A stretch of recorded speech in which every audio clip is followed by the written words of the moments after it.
So what are those four pillars that can guarantee you can create massive wealth today? That's what we're going to talk about on this show with our guest today.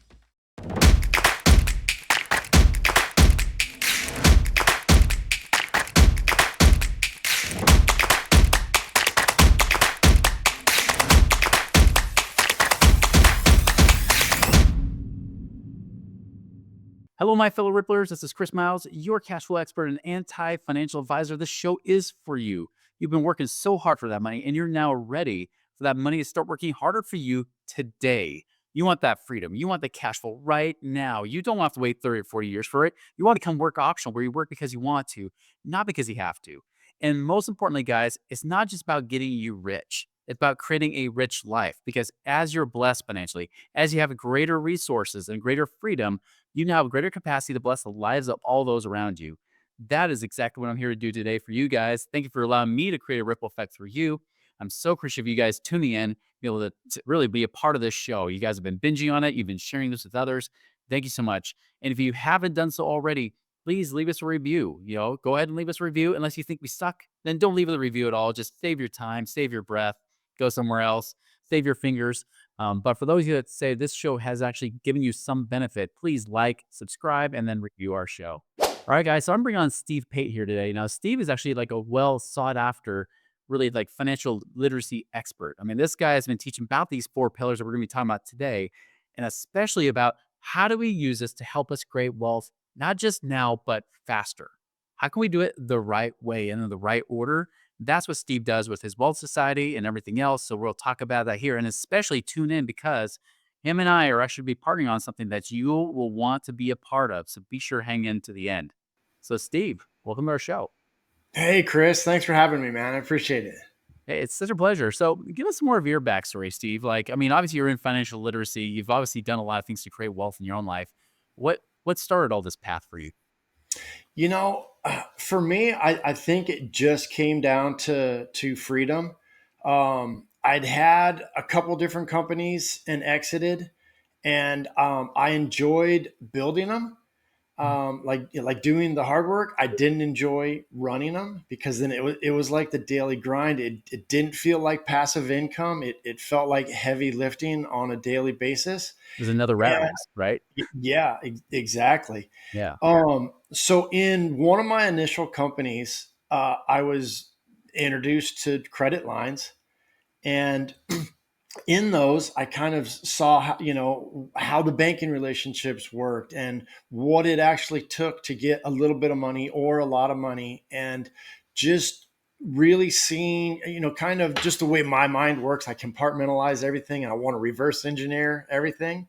And so I saw it as a way to get into real estate markets, or to buy boring businesses, or stuff that actually could be passive income, to where I could free up my time and have those businesses work for me.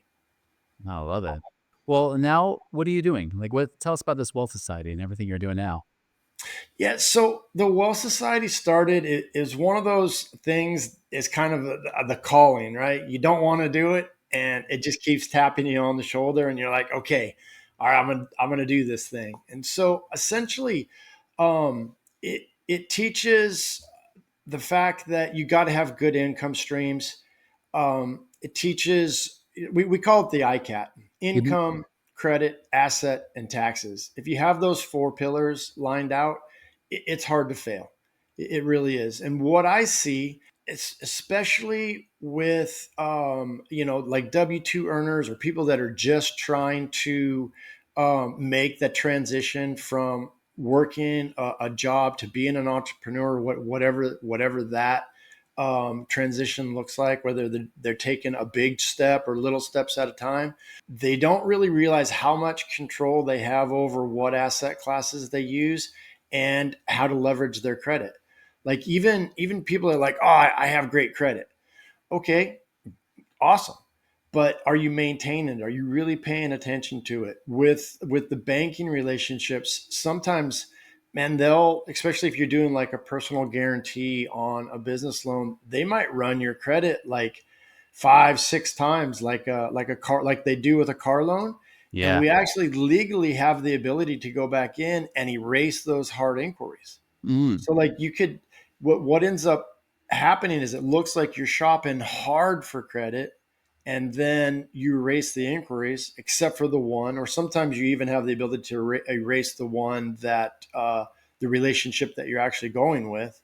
So it's a more realistic view of what your profile looks like, instead of a profile that looks desperate because there's 10 inquiry pulls. There's the one that's supposed to be on there. So if you're not paying attention, we can kind of get used and abused by the system because we don't know the rules. And when you learn the rules, it's way easier to play the game, right? Yeah. I love how you break down these 4 pillars because you're right. Credit's one that we overlook. And we get a lot of people in this show that are often have that saver mentality, but want to become better stewards of money.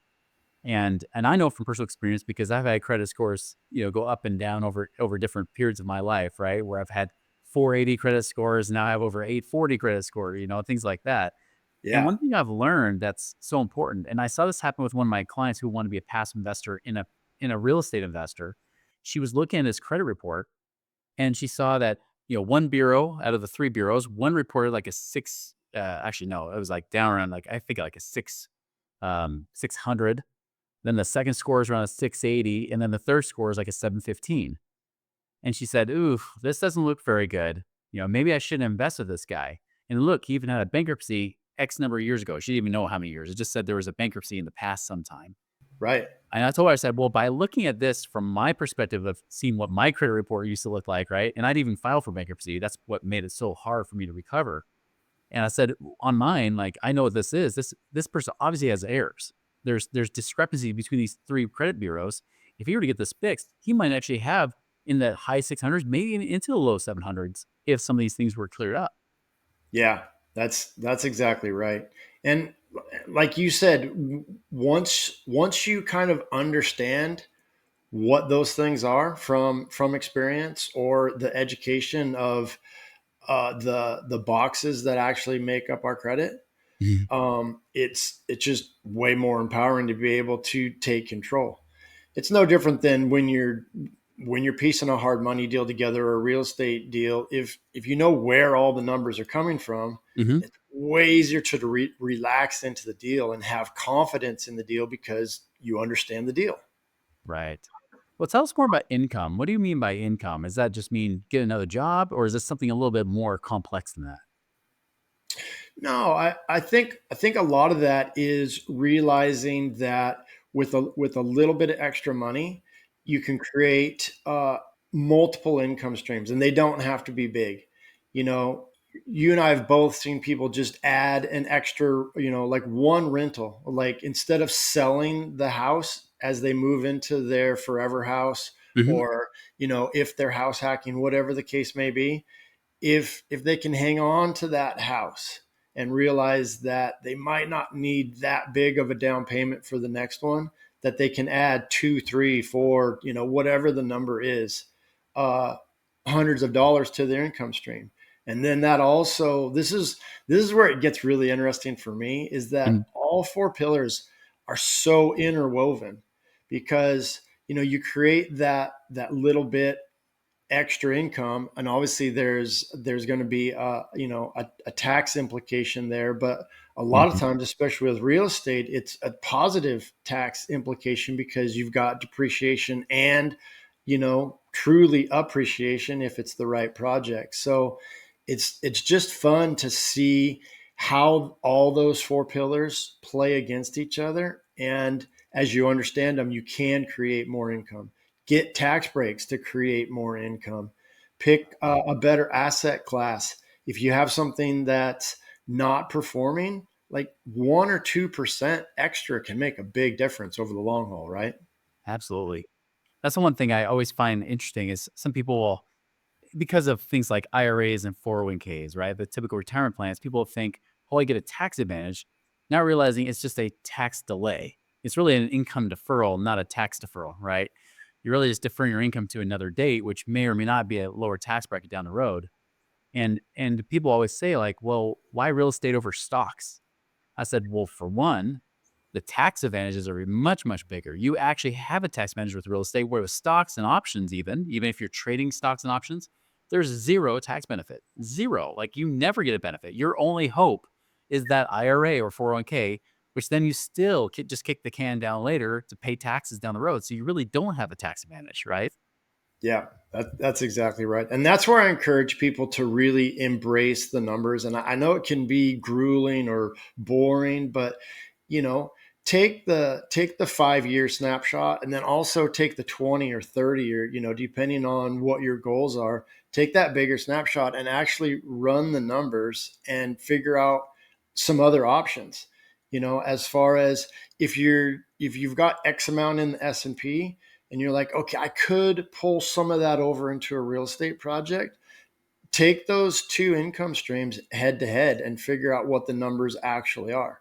And it seems like people just want to do the rough numbers on the napkin at the restaurant and be like, oh, well, the mortgage is going to be 5.75, and that's the only number they lock in, and they don't really extrapolate that long term to see what those numbers are going to do for them or to see what other markets are available to them. Right. Can you give us some stories of how maybe some of the people you've worked with have used all four of these pillars in tandem, be able to make them all work together? Yeah, absolutely. I think the biggest thing is just like we were talking with real estate, and the credit thing too. The credit thing's interesting because you can create with credit lines, you can create debt, right? Mhm. So I've seen some guys do some pretty interesting things where they create their real estate LLCs that actually have credit lines, and so it acts like good debt, and so you're able to write that off as Mm, debt off the top. So it's an extra leveraging tool, and obviously that is factored into when you're getting your taxes handled. On the real estate side, as you know, the appreciation and depreciation, we get to play both sides of that. If you've been following this podcast, you're probably looking for great ways to create passive income right now, right? Well, we got you covered here with Central Lending. Central Lending specializes in alternative investments that actually are designed to create steady returns and long-term financial security for you and your family. Now, they prioritize transparency. They love, building those strong relationships, giving you that confidence and peace of mind, knowing that you have your money working harder for you, so you don't have to work so hard for that money. You want to learn more how to do that? Go to centrallending.com and check out what they've got today to create your passive income and wealth creation right now. And then just income streams, really having people look at if once again it's interesting because every case is so individual, right? Like, Mm. where are you at in your journey? The fun ones for me are really when people quit their W-2 job because they realize what's possible. They realize they do have access to money. It's really fun to see. How do I describe it best? It's like that what if conversation you have with yourself. You're like, oh, well, it takes money to make money, right? Mhm. And they're like, oh, if I only had six figures, I could start this. And there's so many times where I'm like, I, I can teach you in 60 days how to have access to, I mean, maybe shorter, depending on your scores and what assets you have. But if you need 100 grand in the United States, especially, and I say that my wife's Canadian, and I've had a lot of other people come in from other places, and they're like, I can't believe how loose the lending practices are in the States. Mhm. And I don't think we appreciate it until you go other places and see how hard it is to access capital. Yeah, I try to mean, get a mortgage in Australia, right? You have three yeah, mortgages you gotta get. Yeah. yeah. I mean, there's hard money here. There's private money. There's private equity. I mean, the banks, if you have a relationship with them, are begging to give you money. So there's a lot of interesting dynamics that come into play.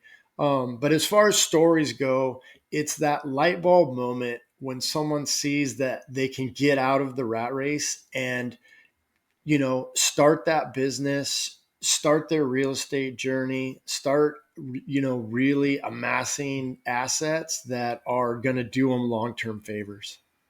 Yeah. I mean, is it really that hard to get these things all firing, all four of these cylinders firing in your engine of wealth here? No, I think what I see is that they're so interwoven that they're firing regardless. Is it giving you a positive result? Are you static? Are you negative? And I think we'd mentioned it once before when I was with you, Chris, is the fact that there's so many people that just concentrate on their income and their taxes because those are two things that we're kind of forced to play. Like you got to have an income or you're not living life, right? Right. And by default, taxes are due. Now, Yeah, if we get empowered and active in that, as we push our taxes down, our income automatically goes up. But inside that sandwich is being able to leverage credit and being able to pick asset classes. And when people really engage and see that there's asset classes that aren't that hard to understand, that the S&P does perform, that real estate does perform, and that you can leverage, and that it's not rocket science. It's just understanding the credit boxes and understanding bank relationships. Everything kind of gels. So I call it, well, I've been on stage a bunch of times and I always call it the sandwich. And people are eating the bread and they don't realize that the assets and the credit is really the good stuff inside that sandwich, right? that's right. That's true. I think about it with my own life, where you have these four pillars working in harmony. Because I remember I didn't have great credit before because I got my butt kicked in the last recession and I had to dig out of that debt hole and everything else. And that was a long, hard battle. I wish I had great credit. I wish I had great liquidity at the time of like 2010, 11, 12, when things were at rock bottom prices. But I came in more the mid 2010s, a few years later. But I'll tell you, I mean, from my own experience, I mean, that income piece, as you build up that income, it's kind of like that rich dad, poor dad philosophy, but you really just take it to another level, right? Because he always talks about, most people think about net worth creates income. And although, yeah, you could do that, the best thing, if you want to create more net worth, is to create more cash flow, right? Like that profit. What's the difference between your income and expenses? And obviously, if you can add more income in whatever ways you can do it, whether it is through additional income streams, passive and or active, which I did more active because I didn't have really a whole lot of passive income streams at the time. But I built that up, kept my expenses lower. And of course, as my credit improved, then I was able to get my expenses lower again because I can get lower interest rates, right? I can get things at better rates and better prices there. Therefore, I could still keep that gap, which creates more assets, right? Because if you have more of that cash flow gap there, create more assets to then go and buy more assets that ideally are cash flowing, creates this whole cycle, right? And of course, if you get the right assets, they save on taxes too. And so you're raising your income and not necessarily raising your tax bill as well, which is, I love how that all works together because it really can create this real flywheel concept, right? Kind of create momentum that I love. That's yeah, that's exactly right. And especially when people get comfortable with one asset class, they get that confidence. You and I both see that in real estate. Once they get that first deal or that second deal firing on all cylinders, Mhm. they realize that it's not that difficult. You just have to run the numbers. You have to find the right area. You have to find those deals that work for you. But once you understand a niche that works for you, you're off and running. That's right. I love it. Well, let's tell them about what we got coming up here pretty quick. Well, we have an event coming up. It's the Billionaire Blueprint, and essentially what it is breaking down a lot of what we talked about today because the four pillars is really taken from that Billionaire Blueprint coming from Rockefeller or even today's billionaires on how they are building big buildings by leveraging credit. We can do the same thing with a residential or a duplex or whatever real estate asset class we want to be in, and how they are using their taxes to bump up their income stream. It's everything on a higher level. And all we're doing is you can do it at the $50,000 level, $100,000 level, 500,000, like wherever you're at, the system that's in place is gonna meet you there. which is actually kind of exciting because then you can get that momentum going and becomes more and more, and you always have that little bit extra to invest into the next deal. So, yeah, I'm excited to be able to shine a light on that and have people realize that the numbers are the numbers. It doesn't matter what level you're playing at, that you can create that little bit more to get you into the next deal. Leverage the credit that much more. Create a new bank relationship. Find another tax loophole. Whatever the case may be, but really know that those four pillars are the main dynamics, the main things that are interwoven that are going to make your wealth happen at the next level.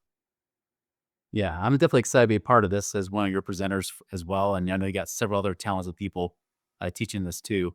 Yeah, I know this for those of you that are listen to this or watching this, right? This is like March 2025. This is time sensitive. So if you're listening to this in April, you're already past due. So you want to make sure you guys do that. I know we'll put the link here on our podcast so you guys can be able to register for that, correct? That's right. So well, Steve, here's the last question I always love to ask our guests is this one is this is obviously called the Money Ripples podcast, and we talk about that ripple effect you create in people's lives. Steve, what do you feel is your ripple effect that you can create on this planet for other people? What do you feel that ripple effect really is for you? It's funny. It's really the fact of creating the awareness of what's possible and the mindset to know that other people have already done this. This Mhm. is not impossible. It's not even that hard. It's just learning the information, being aware of the information, and putting it to work. And having the mindset that, depending on where you're at, it might take you an extra 30 days than the next guy because of where you're at, or, whether, that's financially or where you're at time wise. Some people only have X amount of time because they haven't transferred off of, they still have a job. Um, but it's empowering people with the right tools, but also the right mindset to know that this is possible. There's someone that is getting enough funding or figuring out that there's a tax break that they weren't taking advantage of, and it's going to increase their income stream, or figuring out that buying a car wash is not that difficult. Whatever the case may be, creating those light bulb moments for people to where that they feel empowered and they know that they can go out and create next level wealth. Steve, I love that answer. And of course, I'm so excited to do this business blueprint with you. So everybody, like I said, we're gonna put that in the show notes here so you guys can sign up for it. Remember, it's March 2025. You gotta make sure you sign up right away. So be sure to do that. As I know the things that are gonna be shared, not just from me, not just from Steve, but from the other presenters as well. Could be something that could absolutely change your life and the trajectory that you're on forever. So be sure to do that today. Everybody go and make it a wonderful and prosperous week.